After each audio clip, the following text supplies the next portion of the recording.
आपका स्वागत है मैजिक टून में। अध्याय 3, शिक्षा और विद्या प्राप्ति। जय श्री राम।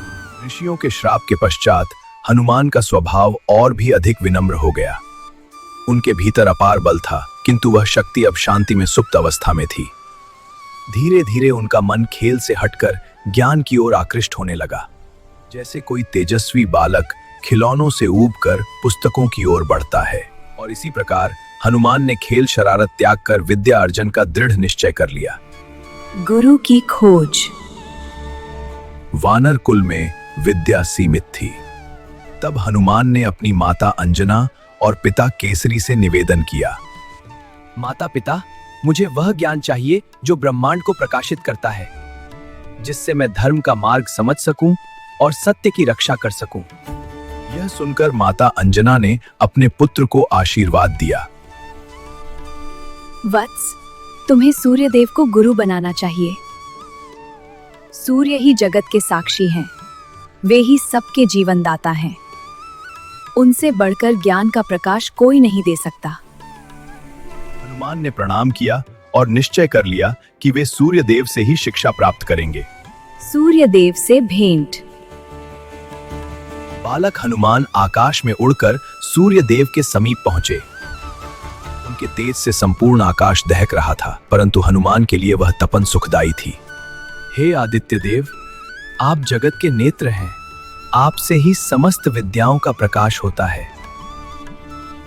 मुझे शिष्य रूप में स्वीकार कीजिए।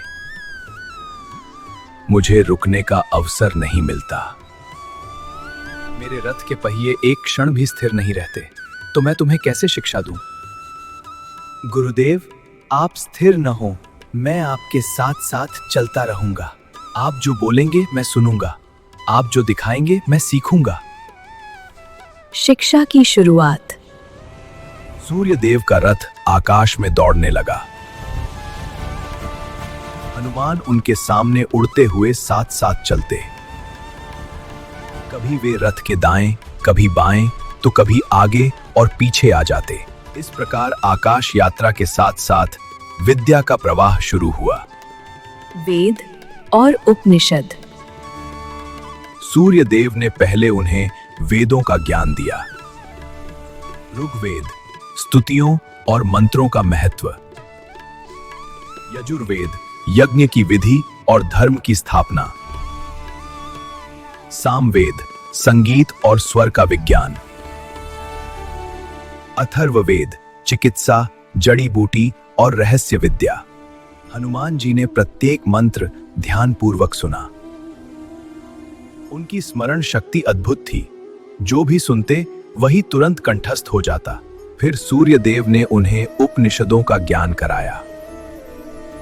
आत्मा, ब्रह्म और मोक्ष का रहस्य।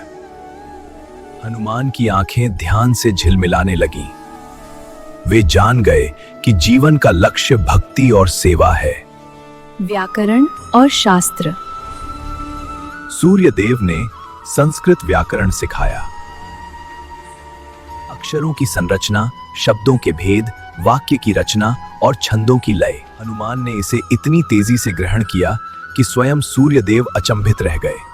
इसके बाद उन्होंने धर्मशास्त्र, न्याय शास्त्र और राजनीति का ज्ञान दिया। हनुमान ने सब कुछ मनन कर लिया। अस्त्र शस्त्र विद्या। सूर्य देव ने उन्हें अस्त्र शस्त्र की विद्या भी सिखाई। मैं सीखने के लिए तैयार हूं गुरुदेव। धनुष बाण का संचालन, गदा का प्रयोग, तलवार और भाला, दिव्य अस्त्रों के मंत्र और उपयोग। हनुमान ने यह सब सहजता से सीख लिया। उनकी भुजाओं में ऐसी शक्ति थी कि वे पर्वत को गदा की तरह घुमा सकते थे।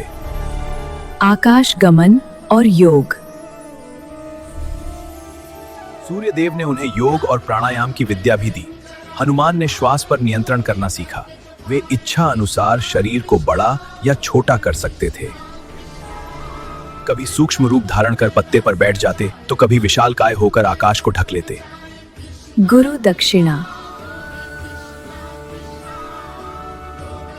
शिक्षा पूर्ण होने पर हनुमान ने सूर्य देव से कहा, गुरुदेव, आपने मुझे समस्त विद्या दी। अब आप बताइए, मैं कौन सी गुरु दक्षिणा दूं? वत्स, मैं तुमसे कोई वस्तु नहीं चाहता, परंतु मेरा पुत्र शनि ग्रह क्रूर स्वभाव का है। वह प्रायः लोगों को कष्ट देता है। तुम उसे अनुशासित करो और धर्म के मार्ग पर चलने के लिए प्रेरित करो। हनुमान ने वचन दिया। गुरुदेव, जब भी कोई आपका स्मरण करेगा, मैं शनिदेव से उसकी रक्षा करूंगा। तभी से माना जाता है कि हनुमान जी की पूजा से शनि का दोष शांत होता है। सूर्य देव का आशीर्वाद। अंत में सूर्य देव ने उन्हें आशीर्वाद दिया, वत्स हनुमान, तुम अब विद्या, बल और भक्ति से पूर्ण हो, परंतु तुम्हारा सबसे बड़ा धन तुम्हारी नम्रता है। याद रखो, एक दिन तुम्हारा भाग्य तुम्हें मर्यादा पुरुषोत्तम राम के चरणों तक ले जाएगा। वहां तुम्हारी सारी विद्या और शक्ति धर्म की सेवा में प्रयुक्त होगी। हनुमान ने कृतज्ञ होकर प्रणाम किया। उनका मन अब और भी स्थिर हो गया। वे जान गए कि उनका जीवन किसी महान कार्य के लिए है। कथा सार।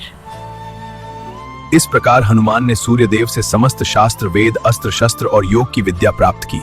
वे अब केवल बलवान वानर नहीं रहे, बल्कि विद्वान, ज्ञानी और आत्मनिष्ठ महापुरुष बन गए। अब उनके जीवन की अगली सीढ़ी थी ऋषि मुनियों की सेवा और धर्म की रक्षा।